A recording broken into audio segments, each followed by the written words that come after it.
If you're looking for love, there are many ways to find it, whether it's a dating app, a blind date, a chance encounter on the subway.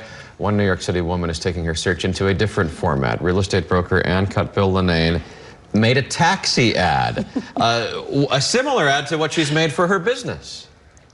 AKA Annie Gets It Done, and I have managed to sell billions of dollars worth of New York City real estate, but the one thing I haven't been able to get done is to find a wonderful single divorced dad to remarry. You would think it's easy, but it's not. So if you're a gentleman with a kind and generous soul and you love your mother, but you still don't live with her and can appreciate a 56-year-old fit and fabulous woman, feel free to give me a call. So wish me luck and enjoy the ride. So a lot of people have seen that ad already. Now a lot more people have seen it. Nice to have you here. Thank you so much. Thank you for having me. Has it worked so far? Have you found the man? I've had, well, a couple of prospects, so that's all good. That's all good. But certainly it has been very, very entertaining. I mean, you must realize what you're in for now.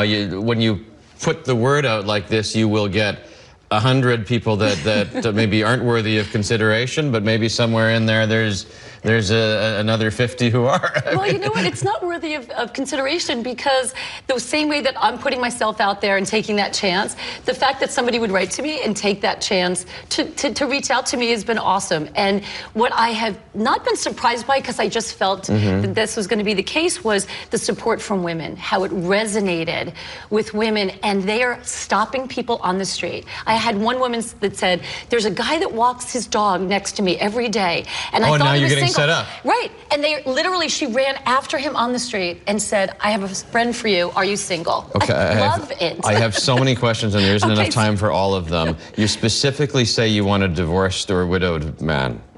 I think that's just because at this age, if you know, you kind of get what it takes to be in a relationship, and if somebody has not kind of taken that chance and been married or oh, that was the don't still live with your mom. Yeah, I think that would be best. I think it's probably a deal breaker.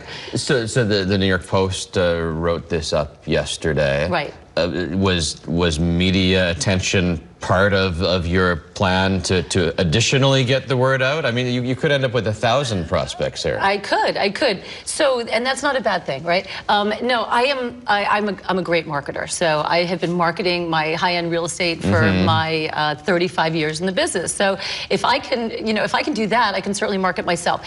This is really about the next chapter. I'm 50, actually 7 today. Happy birthday to me. But my kids are going off to college. I'm facing that next kind of step, and I wanted to go for it. And it's really about kind of putting myself out there and showing other women and other people that are facing that next step in their life to kind of go for it and risk looking like a fool. Well, no, but just go for it.